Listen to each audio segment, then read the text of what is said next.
Welcome to the Short Term Show, the show about short-term rentals and long-term wealth, with real property owners hosting real properties who are crushing it in the vacation and short-term rental space. And here's your host, Avery Carl.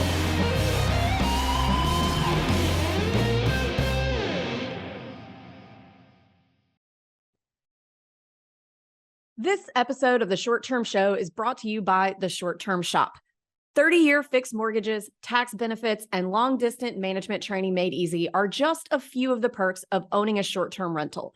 The Short Term Shop can help you buy and learn how to manage your property from anywhere in the world.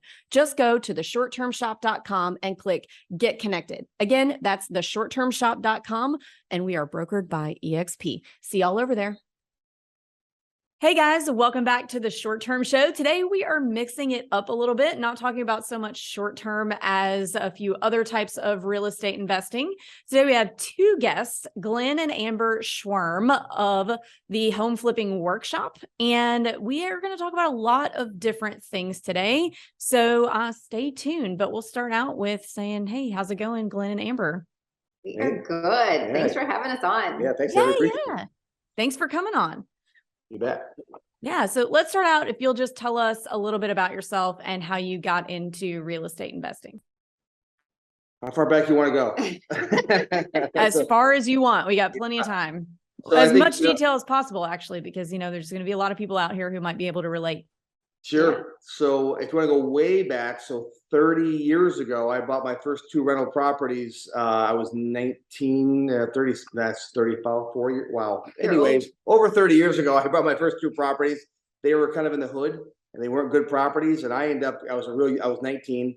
I ended up losing those. I declared bankruptcy, and it was a rough time in my life. This is 34 years ago. I think the idea of real estate always appealed to you, but you just had no idea how to do it. Always. And there wasn't a lot of education back then either. It was a simple assumption. I took it over for $50. I was like, oh yeah, like in those kind of properties they pay cash a lot. And I'm like, oh, I hang out with my friends. I got cash. Oh, you want to pay a mortgage? What's that? So I didn't know what I was doing. So anyways, then I put it on hold for a long time. I opened my own businesses and I worked businesses for a while. And then Amber and I got together. We bought a rental property in 2003. And that was the worst rental property. We still own it. That's a good one now. We made every wrong move possible on that. We decided to start flipping houses in 07. And so we flipped our first house in 07, and we did it through blood, sweat, tears. And then we decided to start figuring out how to leverage time and leverage other people's money and time. And we grew. We did, one the first year and three the next, and 7 and 20. And then now our years are over 100 every year. A combination of wholesale, traditional flip, quick flips, long-term rentals, short-term rentals, all the combined. But I think it's really important for the listeners to know that we started out of desperation. I mean, we had, neither one of us had college degrees. We were both working in multi-level marketing companies. You were $80,000 in credit card debt, and I think I had 10 grand. I mean, it wasn't a lot. So we really started out of desperation. So that first house that we did, it was just like the idea of it that excited us, because we needed to make like big chunks of cash legally really quickly. And that first house, we ended up, after everything was said and done, all the bills were paid, credit cards were paid off, we ended up making about $17,000 on it. And then I think it was our second one we made. This is 07, so we sold it in 08. So which was when the world was falling apart with real estate, because there was a real estate crisis. Everybody was like, this is the worst time in the world to get involved in real estate. Yeah. And for us, we didn't know any different. We just kind of jumped in with both feet. And it reminds me a lot of where we are now. Number one, there's a lot of people in desperate situations. But number two, just the way the economy is, even though the interest rates are higher, there's, more inventory starting to come on the market and more deals are starting to happen. And so for us, it's kind of an exciting time, because it reminds us of what it was like when we first started. But we truly started out of desperation, and neither one of us had construction backgrounds. I mean, to this day, Glenn doesn't even know how to read a tape measure. I have to? I don't have to. So. Okay, so I definitely want to hit on the 2007 thing. So that does seem like, looking back, kind of a crazy time to get started, but there are a lot of similarities between then and now. And I was 19 in 2007. So I, missed the boat on any potential opportunities during that last downturn. But during this one, I'm now an experienced real estate investor. So I'm like, oh man, this is kind of looking a little bit interesting in terms of actually being able to get deals. Like, yeah, interest rates are not as exciting as they were, but that's why it was impossible to get deals, because interest rates were low. So what similarities do you see between back then as a new investor and then now as an experienced investor, having kind of been through a similar situation in two different points of your career? I think for us, I think one of the things that we didn't know what we didn't know back then. So 2007, 2008, we put our blinders on. Everybody said, don't do it. We had no fear because we didn't know any better, right? We were just moving forward and didn't know any different. We didn't have the experience. Now we have experience, and we look back, it's a very different, as I'm sure it's a very different situation today, right? Yes, there's a recession here, you can argue if it's here or it's coming, whatever. And so it's definitely happening. It's not the same though, because back then all of that was caused by, bad lending in the real estate industry. That's not what's causing this. This is traditional, a lot of stuff just going on right now that's causing it. And it's not just real estate. So it's very interesting. So I personally don't think we're going to have, my crystal ball is broken, right? It always is, but I don't think we're going to have a massive crash. Like back then we had a ton of foreclosures. And do you do short sales in your business? I'm just curious. I see the short-term shop. Is that what you guys do or no? No, short-term rentals. Got it. Okay, short-term rentals. Not a lot of short sales. Great. So back in the day, that was the thing. Everybody was doing short sales like crazy. And Amber and I are not trendy investors, meaning we're almost boring. So the trendy investor right there was the short sales. I knew guys that were doing hundreds of short sales. And I told Amber, remember way back when I said, that's going to fade out. Eventually there won't be a bazillion foreclosures. And I want to know what I'm doing to move forward. I want to know what to do there. And so we stayed with the fundamentals of what we do. So, and that has carried us all through all different market cycles. And I'd say what's happening now, it almost feels like more of a normal market than a bad market. Yeah, if you started 3 years ago, then this feels horrible to you. You're like 7%, 8%. Oh my God. When we started, that was the rate. It was 7%, 8%. So we didn't, my brother in the 80s bought a house that was at 17 or 18%. So, this feels like a more normal, 6 or 7 is kind of a more normal place to be. It's been insane because of the 2.5% and 2% and 3%. It's been crazy, but I think things are going to normalize a little bit. There's going to be a great opportunity for us to take over people's mortgages coming up. I think in a recession, people are going to struggle, and when they struggle, I think learning how to have creative financing and do subject to financing where you take over existing loans. Look, if you're doing short-term rental, you can pick up, and we do them also, right? We've got about 13 or 14 of them, whatever we have, and so. If we in our portfolio, if I can pick up, if somebody's struggling and I can take over their mortgage at 3% instead of going to the bank and getting a commercial rate of 6 or 7% right now, I'm a happy boy. You know what I mean? So I think you have to learn all those techniques to go forward. So you have to change your strategy a little bit in this market. And I think there's going to be a cleansing of the industry because there were a lot of people that got into real estate in the last few years because it was easy. I mean, the market covered a lot of mistakes. You could get houses done and make a ton of mistakes and still make money. And that's probably not going to be the case going forward. So I think there's going to be a lot of people that were making that easy money that are going to get filtered out because they're not willing to learn the other way of doing it. That's, not just what's trending at the moment, but like Glenn said, go back to the fundamentals of real estate. And because in any market you can make money. So I think there's also the opportunity for new investors to come in this type of market, learn it the right way, learn how to do it right now. And then that way they're set up for pretty much any market that, and then when there is another cycle where the interest rates are lower, then it's even more of an advantage. Avery, we've been through a lot of market cycles. So that's one thing that is our lure to people is that we've been around for a long time. We didn't just start a couple of years ago. We've been doing this through multiple cycles, including the last horrific crash. And that's where we built people like you guys were so smart.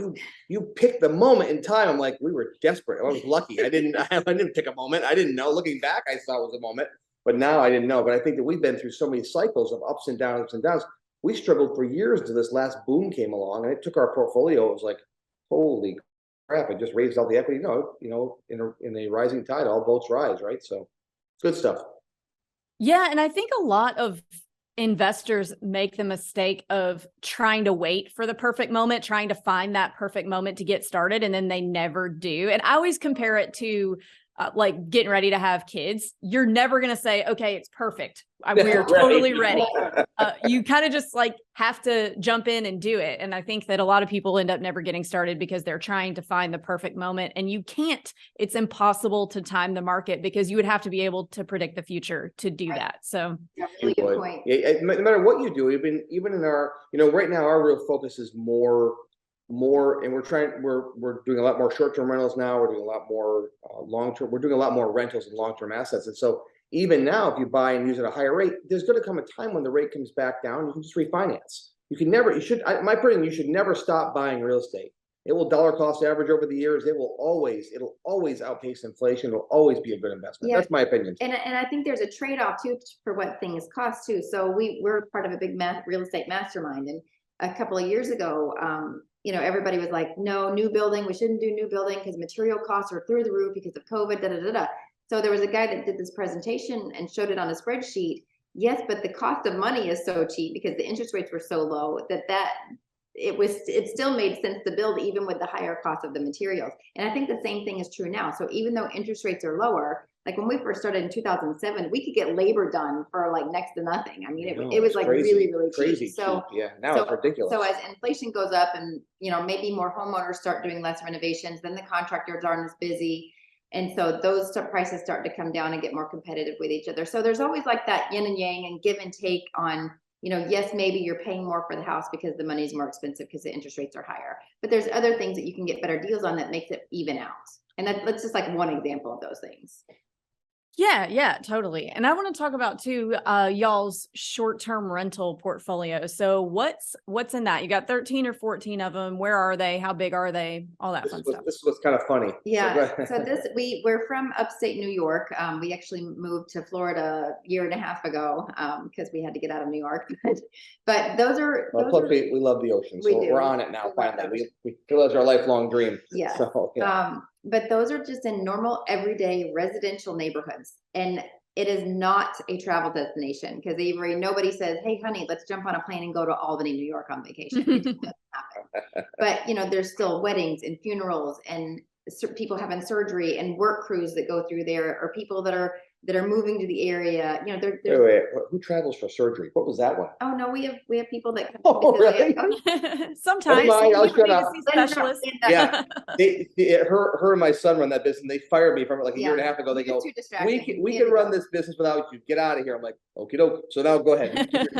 Yeah, but that's the cool part about those houses is I was a little nervous in the beginning to start those because it's not in a travel destination. But, let's say we have a house up there that would typically get, maybe $1,500 a month for a traditional rent to a long-term tenant.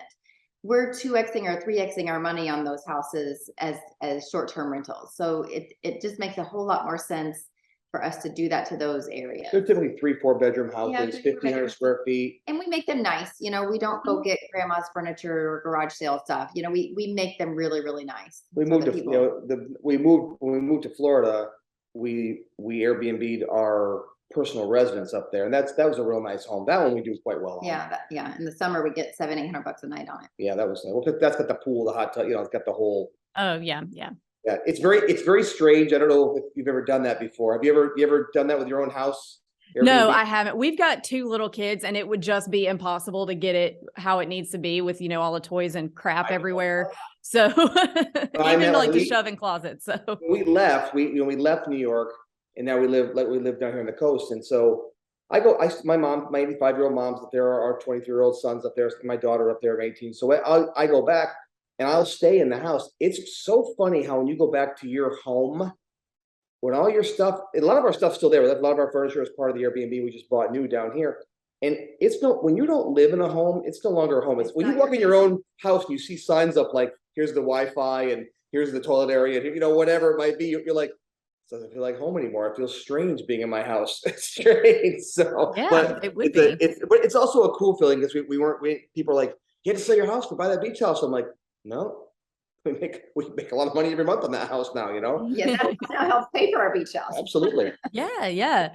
Hey guys, if you're enjoying the content of our podcast, but you have additional short-term rental questions, we host a weekly live question session that you guys can join for free. It's at 1 p.m.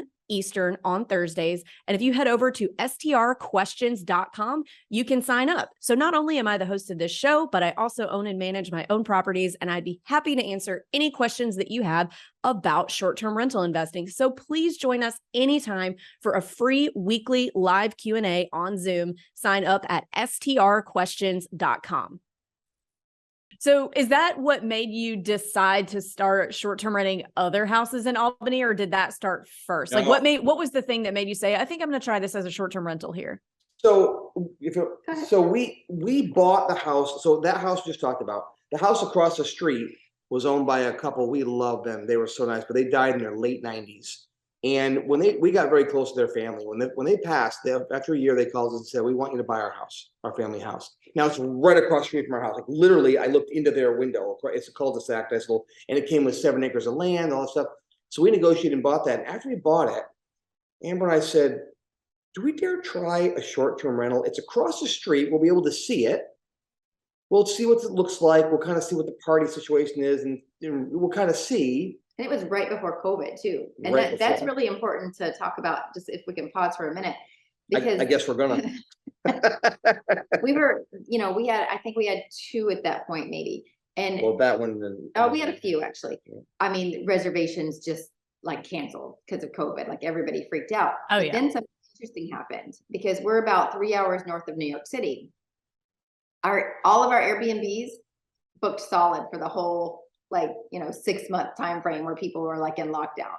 So we were still doing, even in a time when things were like really, really nerve-wracking and we were like, oh my gosh, nobody's going to travel anymore. We still made phenomenal income on those properties. Yeah. Yeah. So yeah. Go ahead. I'm sorry. Go ahead. Oh, no, I was just going to say, I think a lot of people saw kind of a boom during that time. And I think that's when a lot of people kind of got in, to your point from earlier, a lot of new people got in at a time post-COVID where you could just like rent a porta-john and just slap it up on Airbnb and make money. And now people are kind of realizing like, oh, this is actually an investment that I have to pay attention to, and I have to make tweaks and I have to run it. I can't just slap it up there and leave it and get rich. And I think those are the types of people who are going to be selling here pretty soon, are the ones that thought that they could just, slap something up and call it a day. And really, you do have to manage it. Well, and I think even that as an industry has evolved. Like you were saying, people's expectations have definitely changed. People realize that it's not just, oh, people are renting out their own house or a room in their house. Like the guests are having expectations that are more like have at a hotel would than just, oh, I'm staying at somebody's house when they're not there. Yeah. So you have to evolve with it. But definitely not, we've got dozens of long-term rentals we had for years before we started the short-term rental. And it's definitely not passive income, right? Short-term rentals is not passive income. You're in there now. It's passive to me, kind of, because Amber and my son run it, but it's still that we have headaches to deal with, and we've had some horror stories and that kind of stuff that happened, and we've had to fight with some towns over the years, and to make sure that people don't, you got those neighbors that they come out and complain, then you have to deal with that. So it's definitely not as simple, but it's so worth the extra money in our opinion. Yeah. So. Yeah, totally. I mean, short-term rentals have been really good to me and to my family. And you guys might not know really any of our story, but so we started with short-term rentals and we used the income from those to go scale our portfolio in more traditional ways, like, apartment buildings, long-term single families, things like that. So I think that what we've kind of come to the idea of independently here is that short-term rentals are a really good addition to any portfolio. I think a lot of people get so pigeonholed into this one asset class that they're going all in on, which is good. You want to be an expert in your asset class, but then they think, well, that's not worth it. I don't want to do short-term rentals because they're more work. Or people who are like really heavy in the short-term world are like, why would I do long-term rentals? It doesn't make enough money. So I think it's really good to have a diverse portfolio like that. I know a lot of people don't agree with me and they would say, oh no, you need like 1,000 short-term rentals because why would you do anything else? Because they make so much money. But to me, you are trading some time and managing that. So I think it's good to have a little bit of everything. Well, and houses have different exit strategies that are best for them too. They're also volatile too. I mean, if we're honest about it, you could be in an area that all of a sudden they could pull the plug I know where we are down here, we live on the beach down here, and there's, in our town, it's not allowed, period. Like I laugh because like we live in an area they don't allow any Airbnb. So I just got corrected. But 2 towns over, they do. But there was a big movement to try to shut them down. Last month.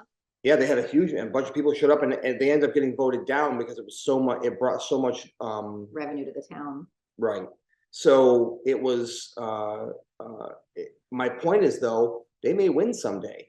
Someday somebody get in office might just pull the plug on that in a certain city. And if you get, that can happen when we are up in New York. We've had to fight it a couple of times. We just have to have the wrong. I happen to know somebody in the town, and I was able to pull together 50 people to come to a town hall meeting to defend us that were just friends of ours and whatever. So that, but we didn't have that. We may have lost our right to have those. So it's a volatile asset class. So you just that's why I agree with you, Avery. I don't think you should have all your eggs in one basket. I think it's a great portion. If you want to start there, great, but just be prepared, because if the town, we always tell everybody, I tell our students, we say, look, buy the short-term rental with the expectation that if the shit hits a fan and something happens, you can make it a regular rental or do a lease option on it or something. Right. Have some other exit strategy as a backup. Don't over leverage that, because if you get over leveraged in that, you could be in a world of hurt. Yeah, so some of the neighborhoods, like 2 towns over, these are $1 million plus homes. So if they yank the plug and say, hey, no more Airbnbs here or short-term rentals, that's a healthy mortgage payment you got to take care of. Oh yeah. Until you yeah. And I mean, I live in an area of Florida, and this is kind of how I hedge around that for my personal portfolio. But I live in an area of Florida where it's only been short-term rentals basically forever. Like my grandmother's been renting short-term rentals here since 1937. And the town, if they were to pull the plug on it, the entire town would fall apart because it's only dependent on tourism. There's not a lot of hotels. So and there are tons of different, not just this town, but there are a lot of different areas throughout the country that are kind of like that, where it would be way too detrimental for the local economies to ever regulate against them, because they're not a new thing as of the past 10 years. So in areas like, I don't know exactly where in Florida y'all live, but I assume you're somewhere from Sarasota south.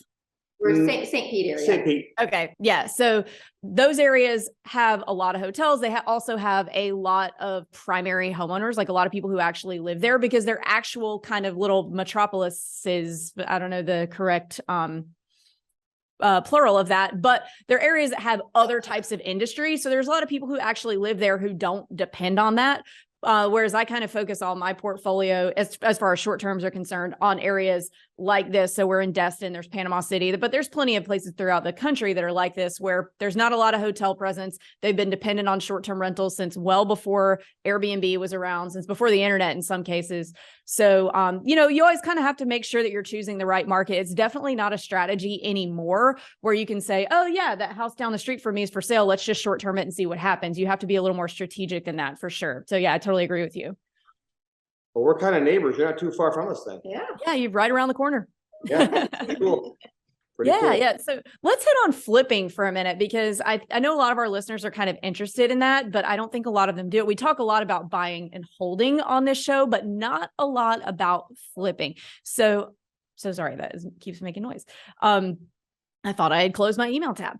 So I think that a lot of people are interested in doing that, but they just don't know where to start, or maybe they don't know how to analyze. Maybe they know probably what a house might be worth once they're finished with it, and they can compare it to just a comp on the MLS that's finished and looks good, but they don't know how to calculate how much it's going to cost them to get from point A, what they're buying, to point B, what they're selling. So what's y'all's advice on, how to maybe choose a market, how to figure out what your repair costs are going to be, things like that?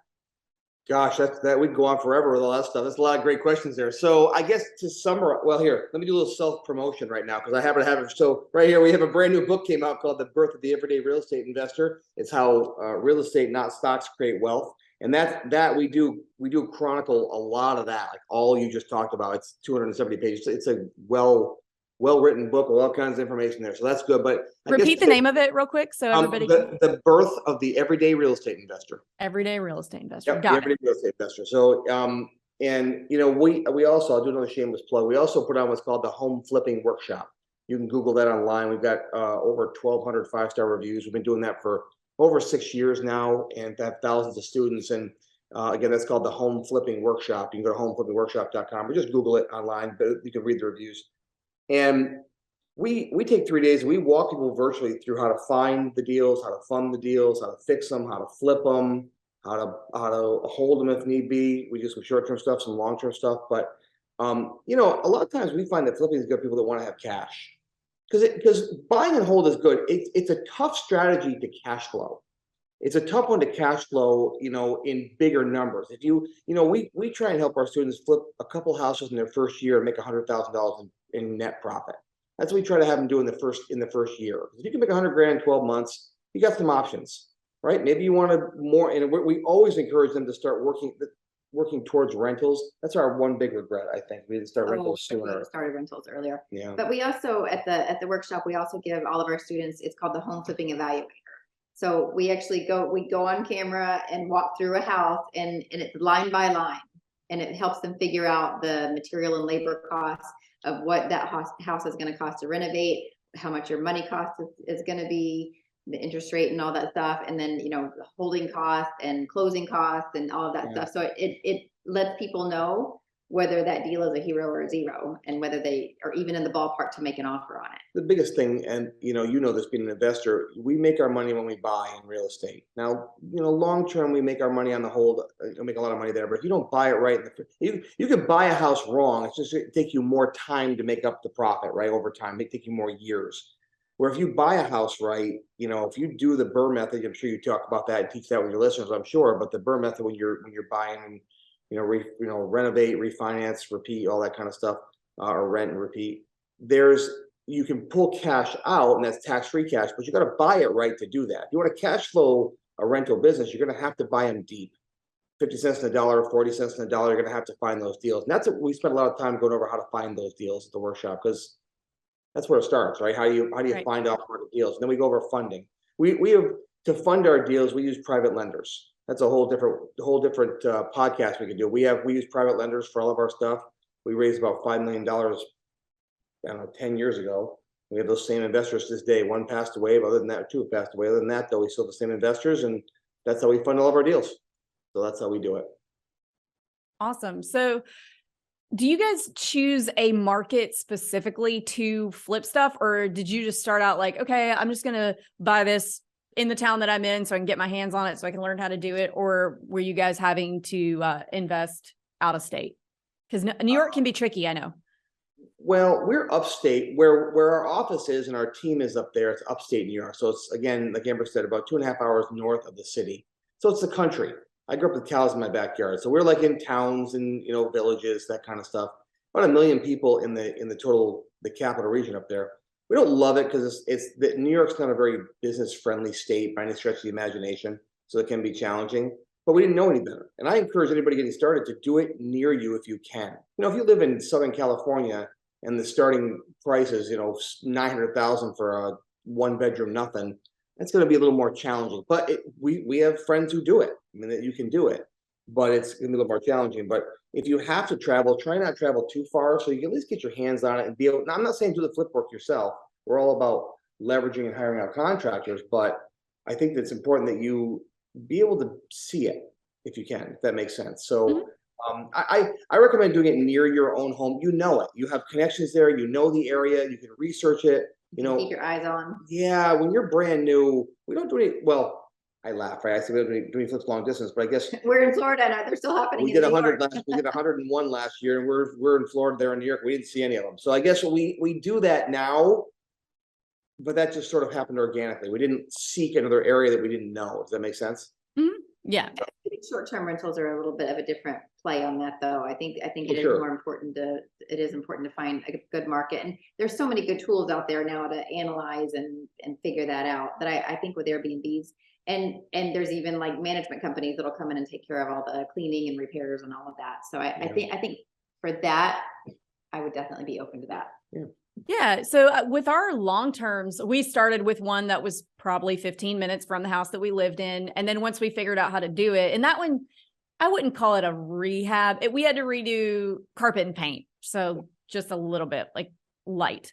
And then from there, we were in Nashville, and Nashville was blowing up at the time. So by the time we were ready to buy another long term, Nashville didn't make sense anymore. So we had to scoot over to Chattanooga, which was about 2 hours away. And then Chattanooga kind of ran out of steam because it seemed like we were always right before everybody else, just like a minute before, or maybe at the same time. So we were able to like grab up a few things and then, everybody knew about it, all the Californians.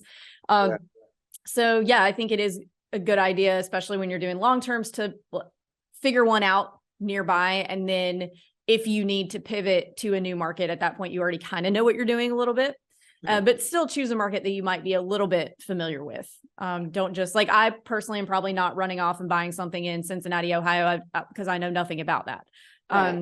Yeah, you want to choose something that you have a little bit of insight into, although people do it every day where they just educate themselves on a market and do it.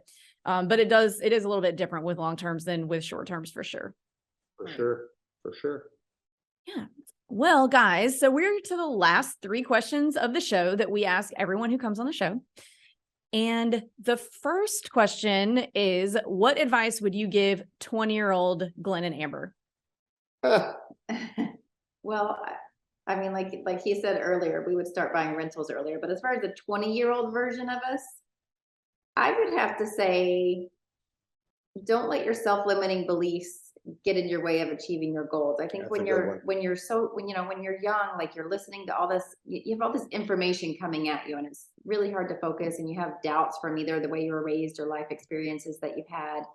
And I think that holds, I mean, I know it held me back, and I think it holds a lot of people back. So I would just say, if you've got a goal and a dream, don't let anything stop you, even your own thoughts. And get around, and to that, elaborating on that, is get around the right people. When you're young, sometimes you're intimidated to be around people that are successful. The truth is, I love when young people come up and talk to me at meetings and whatnot. I'm like, oh my gosh, I remember when I was 20, I was 19. You get older, you'll find in life, you get older, you still feel young in the head. Your body reminds you that you're not, but you're in my head, I'm still 19, 20 sometimes, right? I still act this sometimes, my wife tells me, but I think you have to get around people, even though you're intimidated, probably. It's important to get around those people and find ways that you can interact with them. Don't just go up and say, hey, gimme. Find ways to interact with those people. Be part of a group with them. Get out of your comfort zone. Join organizations where you'll be rubbing shoulders with people and serve as much as you can. Offer to help for free. That kind of stuff I would tell myself to not be so cocky when I was young and think I know everything, and try and get around people that know more than I do, because relationships will take you so much further than anything else in your life. Who you associate with will absolutely skyrocket you to whole different levels, because they know things that you don't know. And even the people at the billionaire level, they hang around their billionaires and multi-billionaires. And they hang around everybody. You should be hanging around people that will help you level up to a new level in life. And when you become the smartest person in that room, go find a new room. That's what I tell my 20-year-old self. Great advice. And kind of along those same lines, what advice would you give a new investor who's looking to get started today in today's current economic climate? Come to the home flipping workshop. It's not a plug. I'm sorry. No, that's what the end of the show's for. Right, because if you just go out there and try to wing it, you're gonna make a lot of mistakes. And one thing that we really try to teach people is how to hold time. It's either going to take time or money to get, or a combination of both, to get you where you want to go. And if you want to get there faster, find somebody that has what you want and do what they do to get there. So education is so crucial, because it's a lot easier to run on a track that's already built than laying the track as you go. Find somebody that has experience through multiple markets. Right. I think that's where we stand out. Like, we have been through multiple market cycles, so we know. People that have just been involved in the last 3, 4, 5 years, honestly, no disrespect, they have no idea what's about to come. Like, they maybe think they've read about it. We've lived it, right? You can read about being in a storm at sea, or you can be in it. Who you rather want to be your captain of your ship? And then the person who's been through it, right? The other thing I would say is they have to take action, because there's so many people. I mean, we get told all the time, oh, it's so cool, I want to be a real estate investor. I watch all the TV shows and I want to do this, but they don't take action.